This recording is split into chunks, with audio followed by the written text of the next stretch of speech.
The digital filmmaking revolution has taken over, and filmmaking has become the new garage band. Welcome to Framelines. I'm Johnny DiLoretto. This show brings you the people who are making movies in your neck of the woods, gives you filmmaking tips, and takes you behind the scenes on film sets so you can get the full scoop.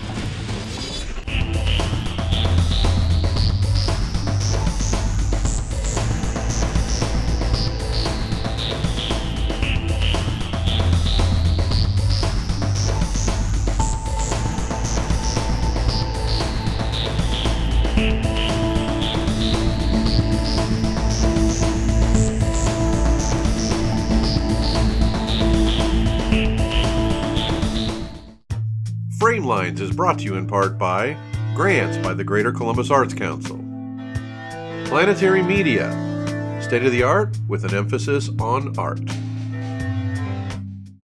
Peter John Ross breaks down a movie-making technique right now.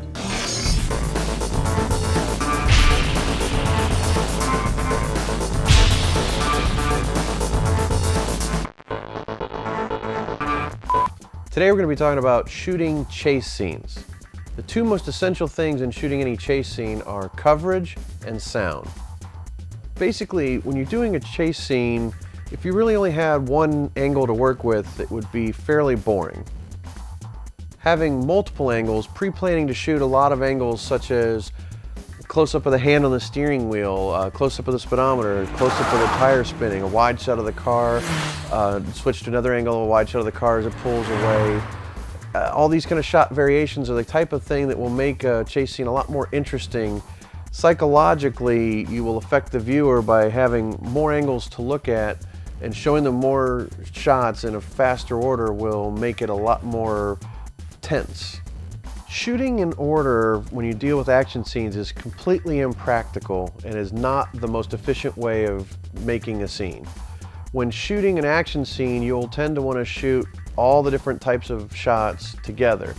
Like you want to shoot all the exteriors at a time, then shoot all the interiors at the same time, and it doesn't matter what order you cut them in. Things like in the example of our car chase scene, the last thing we shot was the speedometer, which was shot on the highway hours after the shoot downtown. They say that sound is 50% of the experience. Never is that more true than in an action scene.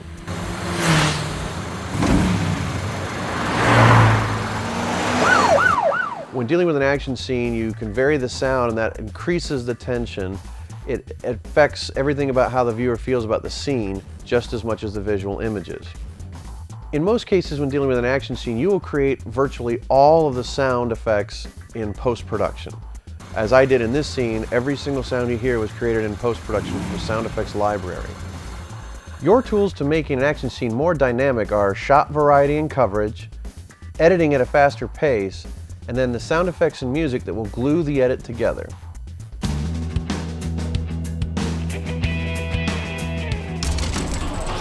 This is the Framelines interactive car chase project. We've uploaded all the raw footage on our Vimeo and YouTube pages. Don't forget, sound is 50% of the experience of a car chase. We've also included the sound effects to really bring your picture and audio together. Visit our website at framelines.tv and see the links to the audio and the video clips. All you need is free software on your phone, your tablet, or computer that'll let you edit video. All the clips are also on our Vimeo page at vimeo.com/framelines. Once there, you can click on each segment, then click Download. From here, you can import the footage into your editing software. Now you can start to edit. Be sure to use all the credits because the people who worked on these clips deserve to be recognized. Once you're finished, feel free and upload your edits online with free sites like YouTube or Vimeo or even Facebook. Use the hashtag FramelinesTV so we can see your edit. The Mid-Ohio Filmmakers Association put on a film contest where the filmmakers had 3 days to write, direct, and edit a short horror film. And now for some behind-the-scenes looks at the filmmakers who took on 3 Days of Terror. I wanted to enter 3 Days of Terror competition because the last time I was in a film competition was 2 years ago, the 2011, oh last year, not 2 years ago, the 2011 48 Hour Film Fest. And I had a great time doing that, and it's, you know, working in TV and commercials and stuff like that, it's rare that I get an opportunity to venture out and do a short film. And, you know, I can go out any weekend and do it myself, but I wanted to, you know, feel a little bit more part of Columbus's film community. Our production ran pretty smoothly up until post. You know, I like to shoot fast. I shoot quick. I get what I need. I don't, you know, screw around on set. The actual production phase, since it was a little bit longer than certain scripts I've shot in the past, it did take a little bit longer to shoot. But the only hang-ups that we had were in post-production, editing, outdated editing equipment. It went great. The shoot was fantastic. You know, we started at, we got there, our crew call was 7:30 in the morning, our actors were supposed to show up at 8. Our only snag as far as shooting goes really came from the actors not being able to find the location. I got a call from each and every one of them except for one, I think, asking where we were. They were we shot at the Hoover Reservoir up in Westerville, and all of our actors showed up, you know, a few miles north, a few miles south, just going the wrong direction. They couldn't seem to find it. I'd love to spotlight 2 members of my crew, Alicia Yates and Cassandra Logan. They really did a great job. I just, you know, bit off a little more than I could chew as far as taking on too many positions myself. And when it came to writing the script, I was able to bounce the script back and forth to them for a day, and they were able to help me finalize it. So I really want to thank them for the help. I had to give someone advice if they were entering the 3 Days of Terror contest or any contest like it. I would definitely say, slow down. Take the time, be prepared. The worst thing you can do is go in and be unprepared. It's not going to get you any place. I'm usually a guy, I'm very picky about schedules and stuff like that, and it was last minute for me this time, but just be prepared. It's the best advice. I got involved with 3 Days of Terror because Chris Westfield, who's the director, asked me to, and I am not a horror movie aficionado, so I wanted to expand my horizons. And because I don't normally do horror or terror, I thought it would be a good experience for me to be under a time constraint to do something so out of my realm. So, and it was worth it. It was really worth it. My role on 3 Days of Terror was originally supposed to be writer, co-writer, and I ended up being co-writer, but I also ended up being assistant camera person, assistant director, craft services, gopher, and selecting the music. So it was a kind of it was great because I really got the experience in doing pretty much everything.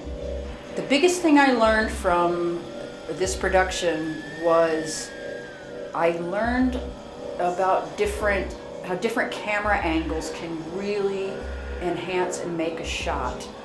I had not paid that much attention before because normally I'm just the writer, and once I write, my job is basically done. But this time I was on set for every single scene, helping every single scene. So watching Chris work and watching how he chose to film particular scenes and do them was really fascinating to me, and I saw the effect of how much of a difference they make. The advice I would give people who enter into any kind of a contest that has a time constraint like 48 hours or 3 Days of Terror is, number one, come into it with a very open mind. Number two, be available, because you may be initially asked to do one thing and you may be needed to do several other things. So when you commit yourself to say, I'm available for the 3 days, be available for the 3 days, because it can be very rewarding in what you learn. Even if you already have been there, done that, and you know it, there's always something else to learn. Tales from the set, oh, they're plentiful. We worked in a barn, very drafty barn, and we did a night shoot from nighttime till morning, and in that barn was horses, and the horses were very fascinated with what they were doing, but it's also very unsettling when you say quiet on the set and the poor horse has flatulence issues. But everybody turned around afterwards if they weren't doing anything and helped with the boom and helped with makeup and helped with, it was very, very, a lot of camaraderie. It was excellent. And it's that kind of experience that makes me want to do it again over and over. Because I think I said this on Facebook, that it should be against the law to have so much fun on a horror movie set. Scott Spears hands us a new indie film tech tip.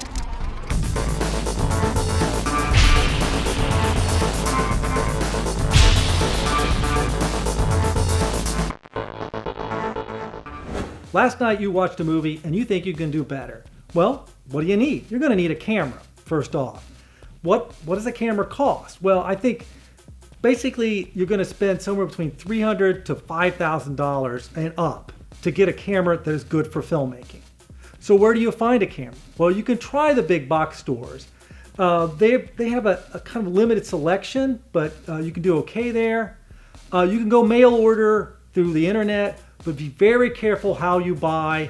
Check out that seller before you go and buy that. There are many ways you can get ripped off. You can get a gray market camera, which was intended for another country, that has no warranty. They can try to add all kinds of accessories at a high rate, like charge you twice what it would cost to get a battery. There's a great site out there called Reseller Rating, which you can look at online sellers and it'll get a true rating of those. So what do you need in a camera? Well, I mean, you need a good working camera, number one. But some of the features that I think are a must, you need an external mic jack because the microphones on cameras are pretty good if you're going to pick up audio from less than 3 feet. But if you need good audio and you got several actors on the scene, you're going to have to hook in an external mic like a shotgun mic. So you must have an external mic jack. And that could be a mini plug or a full XLR, but usually cameras that have XLRs on them are more expensive. The next thing you're going to need is manual exposure. This way you can control the image. If you don't have that, and let's say you have somebody standing in front of a window talking, you're going to end up with a silhouette. They're going to be this black shape and nobody's going to know who they are. So you need manual exposure. The next thing you should have is manual white balance. Now this is not essential for beginning filmmakers, but if you really want to control your image, you need to be able to control the white balance. The next factor you have to deal with is sensor size. Currently, DSLRs, digital single lens reflex cameras that shoot video, are very hot because they have the large sensor and they give you a very filmic feel. The problem is the ergonomics of them don't make them good video cameras. It's hard to change exposure on the fly or run audio levels while recording audio. Where a standard video camera may have smaller sensors and give you more depth of field, but you can control the aperture, you can control the audio levels a lot easier when using them. So for a run and gun type filmmaking, you might be better to get a standard video camera. Although now some video cameras are coming out with the larger sensor, so you get the best of both worlds. You have the large sensor and you can still control many of the aspects of the image and the audio. Well, all right, now you've got your camera, you're going to need some accessories. And probably the first one you're going to really need is a case for your camera. You can't show up to set bringing the camera in a paper bag or a little cardboard box. A decent case can start at $20 and go up to a couple $100.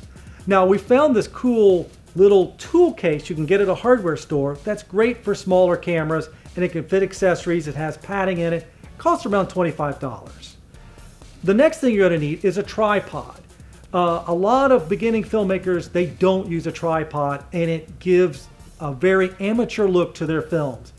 Get a tripod and get the camera steady so you can get good shots. Tripods cost as little as $40 and up to hundreds, if not thousands of dollars. Don't go to the big box store and buy the $40 tripod. I've seen those, they break very easily. They're not very workable. I believe you can, between $100 and $150, you can get a workable tripod for a beginning filmmaker. The final thing is also you're going to need batteries, spare batteries. All cameras usually come with one very small battery which will run your camera for half an hour to 40 minutes, and then you're done. So go get on eBay or wherever and look and get a spare battery. I recommend 2, and get the larger batteries that can run your camera for 2 to 3 hours. One other option instead of buying a camera is renting a camera, because maybe you can afford a certain level of camera, but you're buying a mediocre camera, where if you rent, you can get a very high-end camera with great images and great features. One thing I tell filmmakers is, instead of buying a camera, buy the things that go with it, like lenses or light kits or microphones, because those are format agnostic. It doesn't matter what camera you're shooting with, you can use them with that. So you can constantly use the most current camera by renting, but all these other things will work for you for the next 10 years. Finally, take your time when buying a camera. Do your research. What kind of camera do you need for your type of filmmaking? Research the cameras, research the people you're buying from, and pick the camera that fits your needs. Our own Peter John Ross sat down with composers to talk about writing music for movies.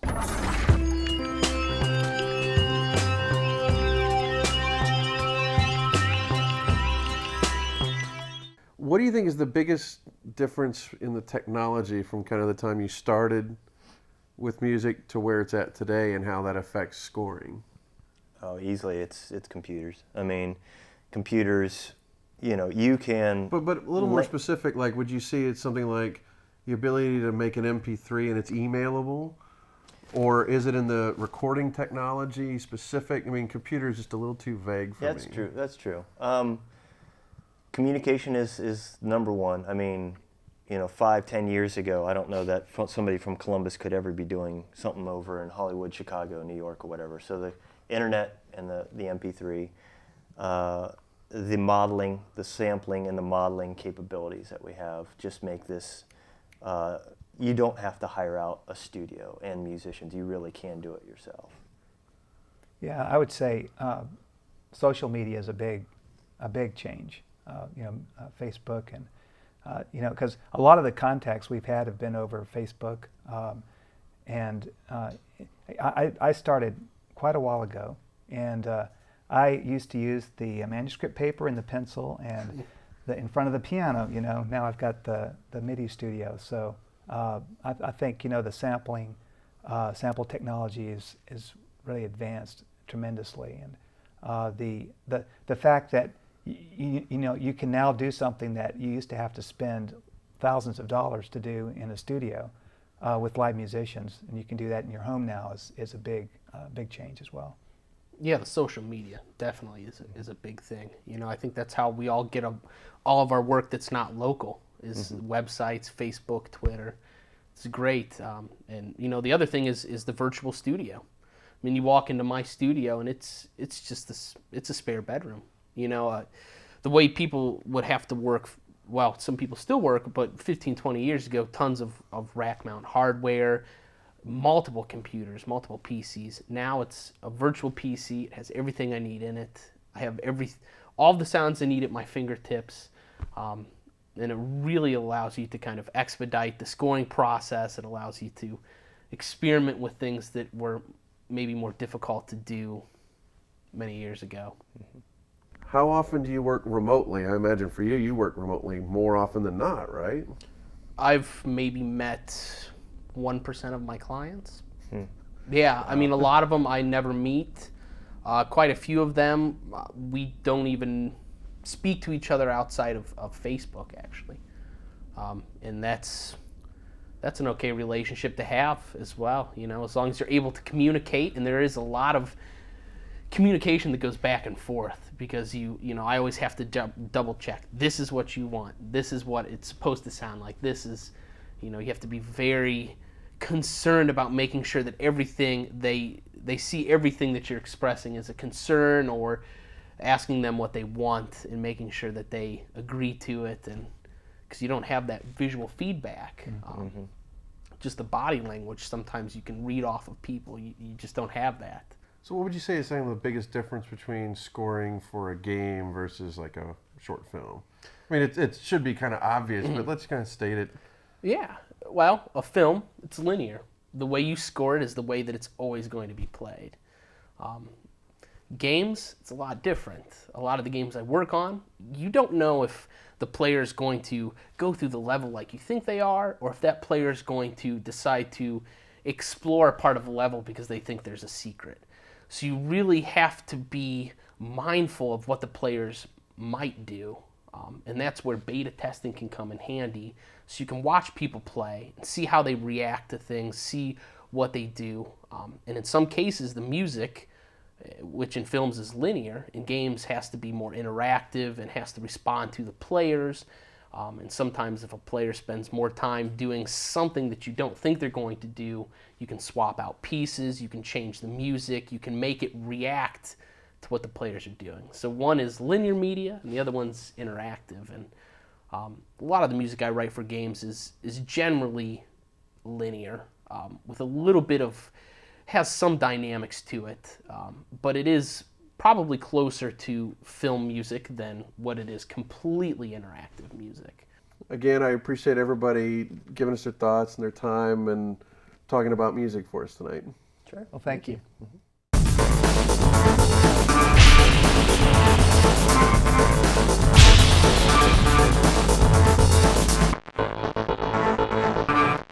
The Grip and Electric Department are a group of people who work toward the look of the film.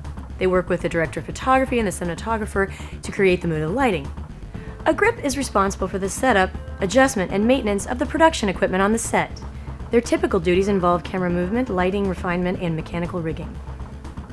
The key grip works closely with the director of photography and the gaffer to sculpt the desired look of the film by diffusing and shaping the light. The key grip is also in charge of camera movement, whether on a dolly, camera crane, or mounted on the hood or bumper of a vehicle. A dolly grip is a grip that moves a dolly. The gaffer, also known as the chief lighting technician, is the head of the Grip and Electric Department, responsible for the lighting and the planning of the shoot. In the early 20th century, most movies used natural light, which they covered up with a large cloths using poles called gaffs.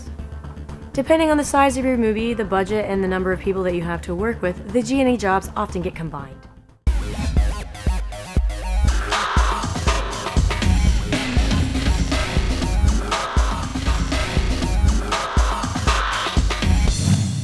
Hollywood has a bad habit of putting cliches in movies. Now, they've been doing it for years and we aren't going to stop them, but we can point it out when they do. Why is it that in every bar, in every movie, people just walk in up to the bartender and order a beer? No follow-up questions, just a beer. You know what I'm talking about? A guy walks up and says, "I'll have a beer." And instead of asking him to specify a brand or type, the bartender just hands him a random generic bottle. Hey, sorry. Traffic was terrible. There's something I need to ask you. What can I get you guys? I'll have a beer. Me too. So, as I was saying. I'm sorry, what kind of beer? What? Just a beer, okay? So, I got this for you. Sir, I can't just get you 2 beers. I need to know what kind. Domestic, imported, tap, bottled, light beer, dark beer. What kind do you want? Just get us 2 beers, please. Look, alcohol is expensive. But if I get you something you don't like and we have to throw it out, it comes out of my tips. 2 beers, get them now. I guess that in the world of movies, one single conglomerate has a monopoly on beer. Either that or every bartender in every bar around the world has the worst psychic ability ever.